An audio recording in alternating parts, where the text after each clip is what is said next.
Il est 23 h, bonsoir à tous. Merci de votre attention. Voici les titres à la une de l'actualité ce vendredi.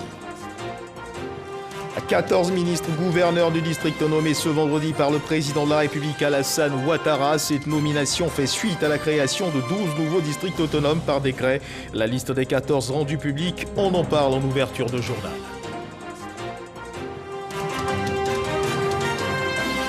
Le chef du gouvernement Patrick Hachi était ce vendredi en fin de journée chez le président du COSIM, Cheikh Oulaïma Ousmane Diakité, le Premier ministre venu recevoir les bénédictions et prières du guide religieux, puis l'assurer de la disponibilité du gouvernement aux côtés de la communauté musulmane.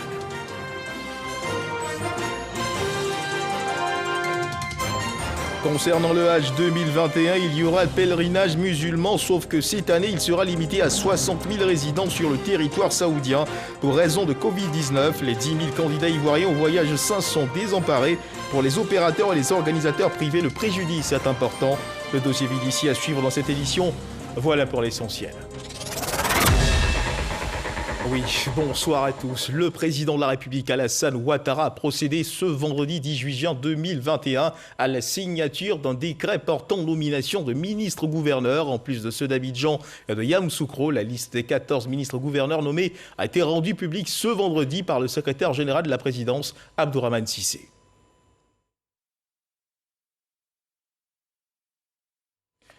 Et nous reviendrons certainement, et bien sûr, cette édition sur cet élément. Ce qu'il faut également savoir, c'est que cette nomination est bien fait suite à la création de 12 nouveaux districts autonomes par décret. À suivre à présent les éclairages de notre reporter Mahama Traoré sur la composition des nouveaux districts.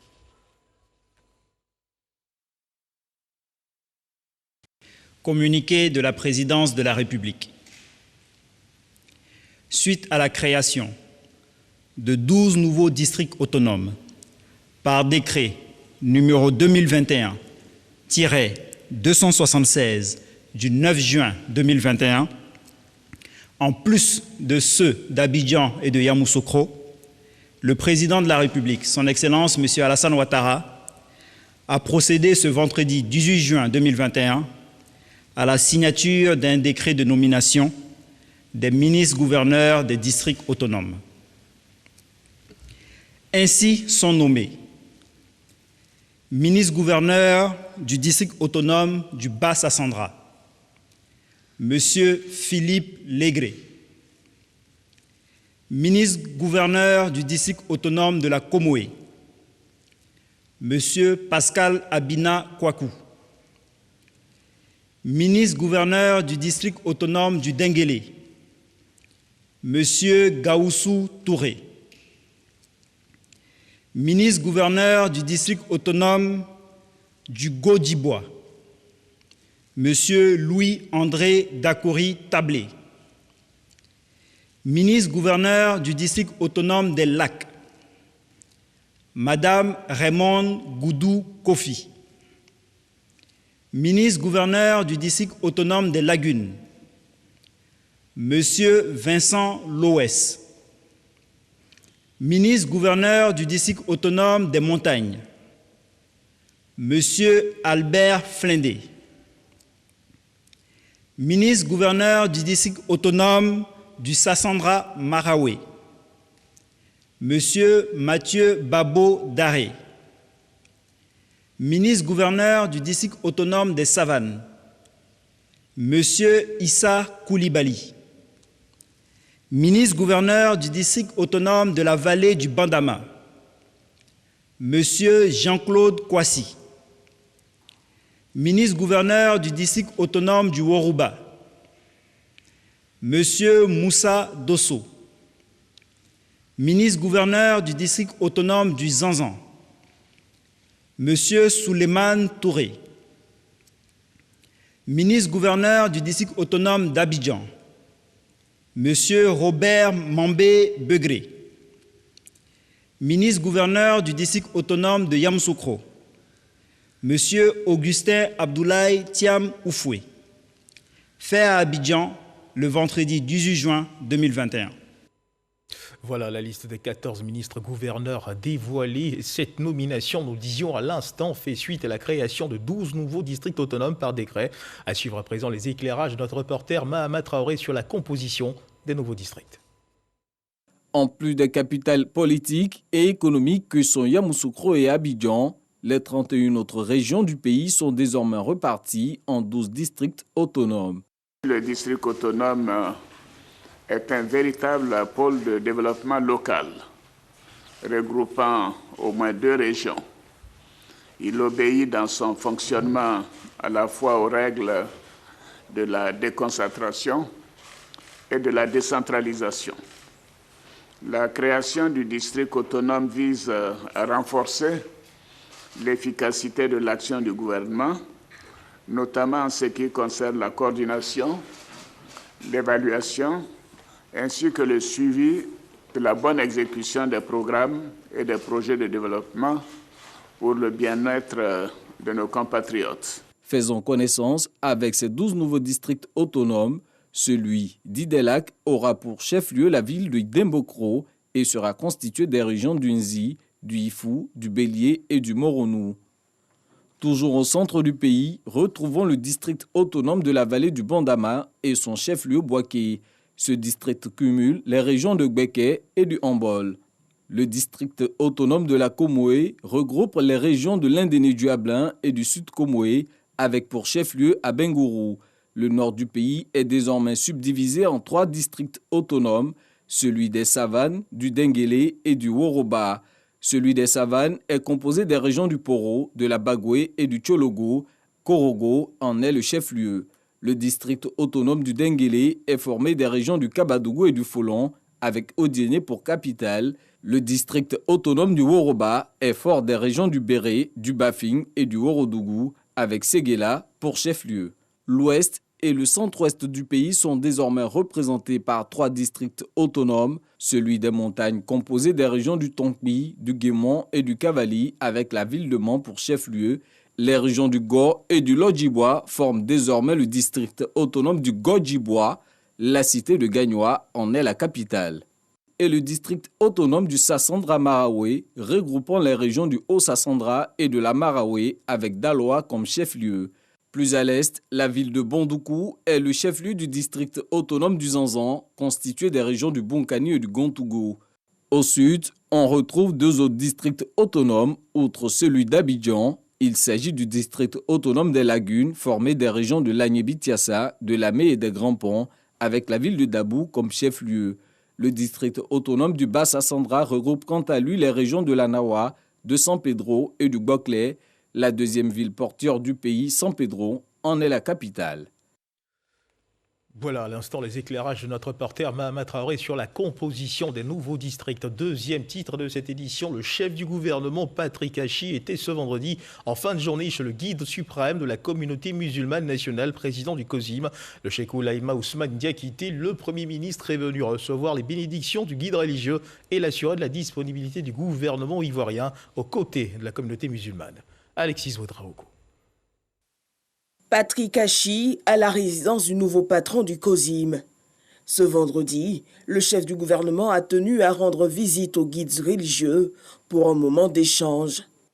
Toute la communauté des imams en Côte d'Ivoire et toute la communauté musulmane sont très honorés par cette visite, surtout par l'humilité de M. le Premier ministre qui s'est déplacé jusqu'à notre domicile modeste. Et nous lui avons dit que nous sommes prêts à l'accompagner et accompagner son gouvernement par nos prières, surtout par nos prières. La raison d'être des religieux, c'est de prier. Nous avons aussi félicité M. le Premier ministre et son équipe pour les efforts qui sont déployés à travers la Côte d'Ivoire pour améliorer les conditions de vie des Ivoiriens. Nous avons félicité M. le Premier ministre et nous l'avons assuré de nos ferventes prières. Le Premier ministre n'a pas manqué de renouveler ses condoléances à la communauté musulmane pour le rappel à Dieu de ses précédents guides religieux. La tradition veut que lorsqu'un nouveau Premier ministre prend fonction, il puisse rendre visite à un certain nombre d'institutions importantes dans le fonctionnement du pays et de la nation, en particulier les institutions religieuses. C'est dans ce cadre-là qu'il y a quelques semaines, lorsque j'ai été nommé, j'ai rendu visite à son éminence le cardinal, avec qui nous avons échangé les civilités. Et j'ai joint également par la suite le cheikh Ousmane Diakité pour que nous puissions donc nous voir et que je lui fasse mes visites de civilité et de courtoisie. Je lui ai dit toutes mes félicitations pour avoir été choisi. Le connaissant déjà auparavant, j'ai été rassuré parce que ses qualités humaines, sa sagesse, son calme, sa discrétion, son ouverture d'esprit m'ont rassuré sur le fait que nous étions le pays, mais également la communauté musulmane en de bonnes mains. J'ai également traduit au cheikh les félicitations que le président avait déjà faites, mais également tous les sentiments de gratitude pour les nombreuses prières qu'ils font, non seulement pour son Excellence le Président de la République, mais également pour la Côte d'Ivoire tout entière. C'est le samedi dernier que le cheikh Alaïmaï Ousmane Diakité a été investi nouveau président du COSIM. Parlons à présent de la stratégie nationale d'intégration des enfants des structures islamiques d'éducation dans un système éducatif formel. Cette stratégie est un programme dont la mise en œuvre a nécessité ce vendredi une table ronde présidée par la ministre de l'Éducation nationale et de l'alphabétisation. Cette stratégie cible 330 000 enfants qui fréquentent les structures islamiques d'éducation non reconnues par le gouvernement. Les précisions de Walter Amadou Ouattara.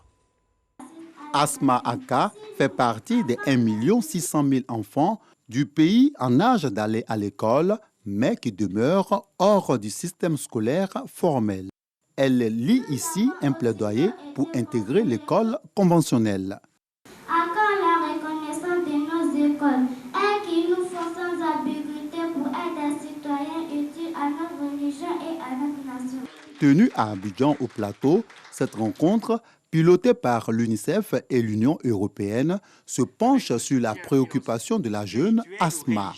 À travers la stratégie nationale d'intégration des enfants des structures islamiques d'éducation dans le système éducatif formel. Des présentations ont permis de mettre en lumière l'état des lieux et le besoin en financement de ce programme qui cible l'intégration de 300 000 enfants à l'école conventionnelle. C'est pourquoi j'en appelle à la communauté des bailleurs et des partenaires techniques et financiers pour mobiliser les ressources nécessaires. On parle des milliers d'écoles, on parle de réintégration des enfants à l'échelle des millions, donc c'est énorme. Et ça coûte plus que 31 milliards francs CFA. Le représentant du président du COSIM a affirmé l'adhésion du Conseil supérieur des imams, des mosquées et des affaires islamiques à cette stratégie nationale d'intégration des enfants des structures islamiques dans le système éducatif formel. Mariatou Kone, ministre de l'Éducation nationale et de l'alphabétisation, insiste sur l'offre équitable de l'instruction. Je voudrais lancer un appel à la communauté musulmane et aux guides religieux musulmans. Aidez-nous à vous aider. Aidez-nous à vous aider pour l'intégration des structures islamiques dans le système formel d'éducation au nom de l'équité et au nom de la politique d'inclusion du président de la République, son Excellence Alassane Ouattara. En Côte d'Ivoire, 3000 écoles islamiques sont classées non reconnues par l'État. Dans les sillons de la foi musulmane, il y a le Hajj. Contrairement à l'année 2020 où il y aura pèlerinage musulman cette année, sauf que celui-ci sera limité à 60 000 résidents sur le territoire saoudien. La raison de cette décision donnée par l'Arabie saoudite, pays hôte du Hajj, la persistance de la pandémie de la Covid-19, une décision lourde de conséquences pour les pèlerins du monde entier comme ceux de Côte d'Ivoire. Les 10 000 candidats ivoiriens au voyage sain sont désemparés du côté des opérateurs, surtout pour les organisateurs privés. Le préjudice est important. Les pertes économiques de ces 2 années d'inactivité sont estimées à des centaines de millions de francs CFA. Des emplois sont aussi menacés. Le sujet est de Mahama Traoré.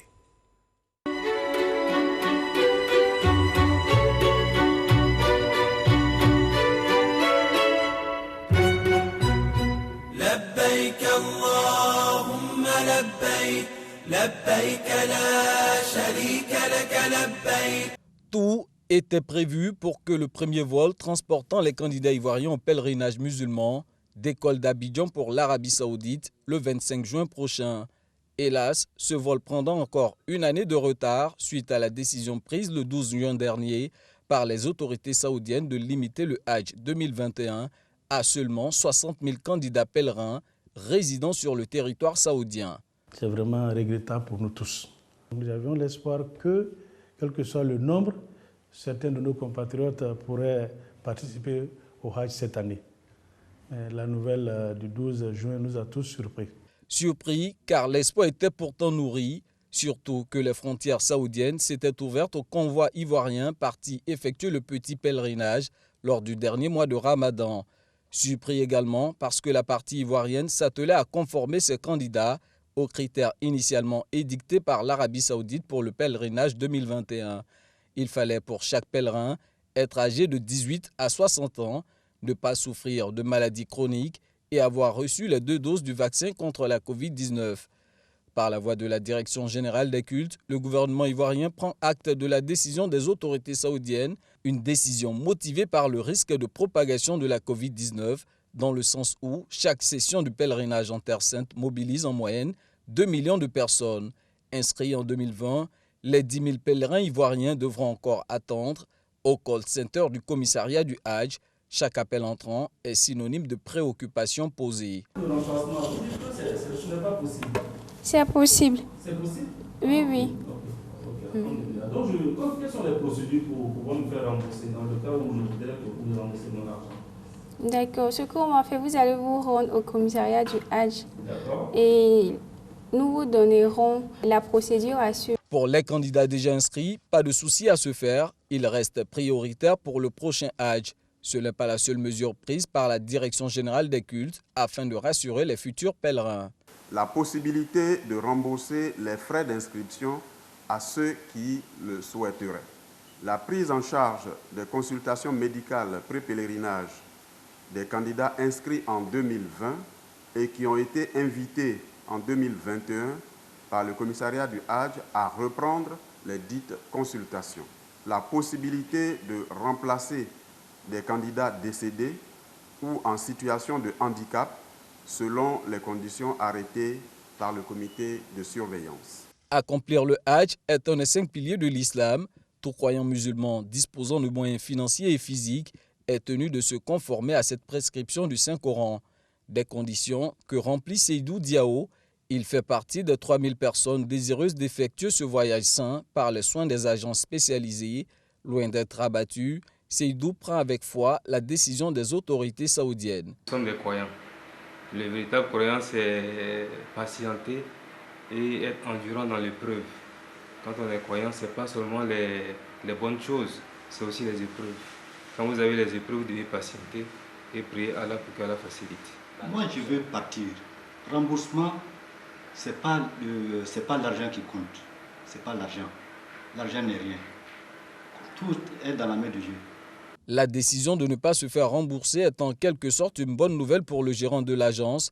Pour autant, son entreprise qui tire l'essentiel de ses revenus d'un voyage cultuel en Terre Sainte d'Arabie Saoudite s'apprête à vivre une deuxième année de galère. Compte tenu de la pandémie, le quota a été revu à la baisse, passé de 390 à 226 pèlerins pour l'année 2021. Maintenant, le coût du Hajj dans notre agence est de 3 850 000 pour chaque pèlerin. Vraiment, pour nous, c'est une lourde charge pour nous parce que plus de 2 ans, pas d'activité. Et quand c'est comme ça aussi, il y a les charges internes aussi qui sont là. Il y a la pression aussi des pèlerins, la pression aussi des parents des pèlerins, c'est un peu compliqué. La situation est quasi préoccupante pour la vingtaine d'agences exerçant dans ce secteur. Leur fédération lance un cri de cœur. Notre fédération, la FASATSI, regroupe 21 agences et sociétés confondues opérant dans le domaine du Hajj. Et aujourd'hui, avec le report du Hajj dans ces 2 éditions, nous avons subi un préjudice énorme qui peut s'estimer à des centaines de millions. Outre les pertes économiques, le business des agences privées du Hajj génère 160 emplois directs et 1500 emplois indirects. Voilà, Vidici, le dossier Vidici qui portait donc sur le Hajj 2021, on l'a bien compris, pèlerins et opérateurs dans le désarroi qui s'en remettent à Dieu. Une question dans cette édition, à quand la fin des travaux de prolongement de l'autoroute du Nord de Yamoussoukro à Tiébissou, le délai contractuel ayant plusieurs fois été prolongé. Ce vendredi 18 juin, le ministre de l'Équipement et de l'Entretien routier a mis un terme à cette interrogation en fixant à fin septembre 2021 la date de livraison de l'infrastructure. Amédée Kofi Kouakou était en visite sur le chantier pour apprécier l'état d'avancement des travaux, mais surtout pour opérer les derniers réglages avec les techniciens en vue de la tenue effective de ce délai. C'est ce que nous confirme Léon Brou.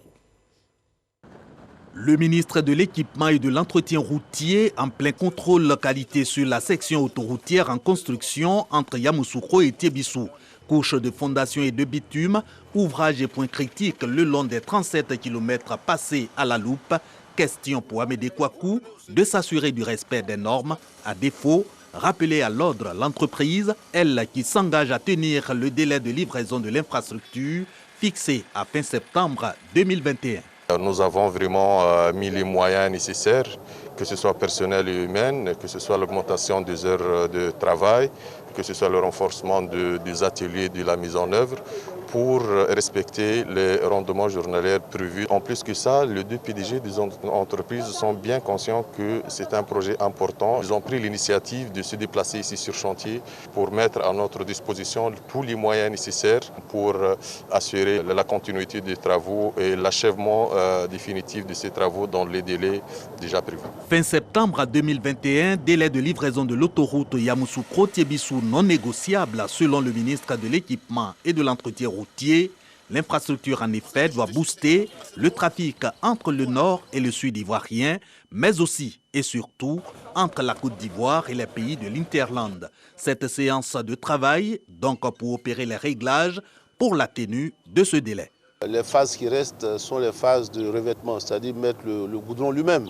Donc des phases qui ne sont pas très difficiles à faire. Et comme le président de la République et le Premier ministre insistent pour que les chantiers soient livrés dans les délais, nous sommes venus donc inciter l'entreprise, leur dire que la date de septembre 2021, qui est la date limite pour les 48 mois, c'est une date qui doit être tenue. Et si on résilie ce marché aujourd'hui, on va avoir encore des délais plus longs. Nous avons mis en place des procédures pour faire un suivi régulier de sorte que ces délais-là soient tenus. Démarrée en octobre 2017 pour 24 mois, la construction de l'autoroute section Yamoussoukro-Tiébissou a subi plusieurs prolongements pour atteindre 48 mois. Les travaux estimés à 81 milliards de francs CFA sont réalisés à 76%, travaux routiers, ouvrages d'art, passerelles, passages piétons et travaux annexes compris. Et on change de registre pour parler d'eau potable. En attendant la fin de travaux structurants pour la régularité de l'eau potable dans les ménages, le ministre de l'Hydraulique remet à l'Office national de l'eau potable, l'ONEP, 20 camions-citernes pour la distribution de l'eau dans les ménages. Le ministre Laurent Tchagba a annoncé la livraison prochaine de 15 autres camions-citernes financés par la Banque mondiale. Les clés de ces camions ont été remis hier jeudi aux responsables de l'ONEP dans les locaux de l'Office en présence des populations bénéficiaires. Un investissement de l'État estimé à 1,5 milliard de francs CFA. Didier Nguessan.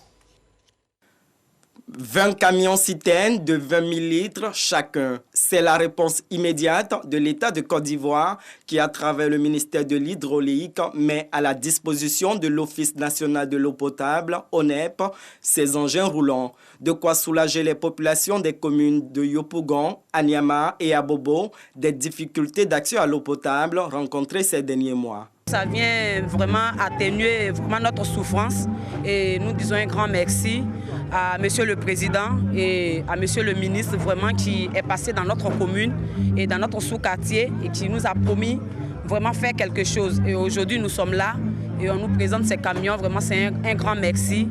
Les responsables de l'ONEP réceptionnent les clés de 3 de ces camions des mains du ministre de l'Hydraulique, Laurent Tchagba. Nous prenons l'engagement d'en faire un bon usage et de faire en sorte que les bruits de casseroles et autres ustensiles de cuisine, symbole du mécontentement de nos mères et de nos filles du fait du manque d'eau, s'arrêtent à jamais. C'est le lieu de présenter nos excuses aux populations vivant dans les quartiers qui ont été victimes de pénurie d'eau, leur causant des désagréments. Mais également, je voudrais leur dire merci pour la patience qu'elles ont pu observer, surtout après le passage de M. le ministre de l'Hydraulique, le gouvernement met 20 camions à notre disposition. Mais comme la Cour, vous voyez, on ne peut pas mettre 20 camions ici. Nous donnons symboliquement 3 camions. Voilà. Mais le gouvernement a fait des démarches auprès de la Banque mondiale pour que la Banque mondiale puisse nous appuyer sur cet aspect. Et la Banque mondiale s'apprête à mettre à notre disposition 15 camions, ce qui nous permettra d'avoir un premier temps 35 camions. À raison d'un baril par ménage, chaque camion peut servir 100 familles en une seule rotation. L'objectif du ministère de l'Hydraulique est d'avoir au moins un camion-citerne par région. Didier Nguessan, et justement, concernant l'évolution de la maladie à Covid-19 en Côte d'Ivoire, il faut continuer de faire attention à suivre à présent l'évolution de la maladie dans notre pays.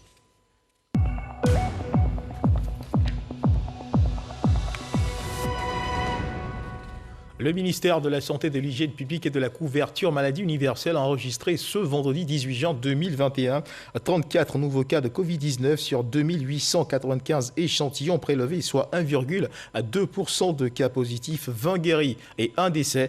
À la date du 18 juin 2021, la Côte d'Ivoire compte donc 48 007 cas confirmés, dont 47 366 personnes guéries, 307 décès et 334 cas actifs. Le nombre total d'échantillons est de 684 588 le 17 juin. 3876 doses de vaccins contre la Covid-19 ont été administrées, soit un total de 722 073 doses administrées. Le ministre de la Santé, de l'Hygiène publique et de la couverture maladie universelle invite toutes les personnes de plus de 18 ans à se faire vacciner dans les centres de vaccination. La vaccination contre la Covid-19 est, rappelons-le, gratuite et volontaire. Et puis, toujours dans l'actualité nationale, cette triste nouvelle, après la levée de corps hier à Abidjan, Monseigneur Bruno Kwame, évêque émérite d'Abangourou, a été porté en terre au sein de l'église Sainte-Thérèse de l'Enfant Jésus d'Abangourou. Pour cette cérémonie d'adieu, plusieurs personnalités politiques, religieuses et cadres ont effectué le déplacement. Reportage Herman Yamia. C'est ici, à l'église Sainte-Thérèse de l'Enfant Jésus d'Abangourou, que Monseigneur Bruno Kwame repose à jamais sur la terre où il a servi Dieu pendant 2 décennies. Moment de prière et de recueillement, la communauté religieuse catholique a adressé des prières au Saint-Père afin qu'il l'accueille dans son paradis céleste. C'est un baobab de la foi qui est couché. Il a tant apporté, non seulement à l'église du diocèse d'Abangourou, mais à l'église de Côte d'Ivoire. C'est un homme passionné de Dieu et passionné des hommes. Pour cette ultime séparation, parents, collègues, amis et connaissances ont effectué nombreux le déplacement, parmi lesquels le cardinal Jean-Pierre Coutois, archevêque d'Abidjan, le nonce apostolique en Côte d'Ivoire, Monseigneur Paolo Borgia, l'ex-première dame Henriette Konan-Bédié, le gouverneur du district d'Abidjan et bien d'autres personnalités. Nous sommes tristes, mais même s'il a âgé, parce que c'est un grand prêtre que j'ai connu moi-même, je suis marié à Benguirou, dont il a été évêque ici. Donc c'est la tristesse, mais c'est avec joie que je viens d'assister à cette messe. Et il le méritait, parce que ça a été un grand prêtre, quelqu'un de très généreux. Je l'ai connu, je dois vous dire que c'était un monsieur agréable à vivre. C'est ce que je retiens de lui. Que je connais depuis mon adolescence, était vraiment un homme de foi, de paix, d'amour. Né le 16 décembre 1927 à Anoumaba dans le département de Mbato, Monseigneur Bruno Kwame a été ordonné prêtre de Jésus-Christ le 8 juillet 1956 à Ouida au Bénin. Dans l'actualité internationale au Nigeria, la confirmation de la mort d'Aboubacar Sheko, chef de Boko Haram. Le chef djihadiste s'est donné la mort il y a maintenant près d'un mois pour échapper à ses rivaux de l'ISWAP qui l'assiégeaient dans son bastion de Sambisa. La nouvelle avait déjà été annoncée par le groupe État islamique en Afrique de l'Ouest le 6 juin dernier, mais Boko Haram l'a confirmé dans une vidéo. Et c'est sur cette information que se referment les pages de cette édition. Merci de nous avoir suivis. Je vous retrouve demain à 10h pour le flash d'information et à 13h pour le journal. Merci de nous avoir suivis. Dieu garde la Côte d'Ivoire.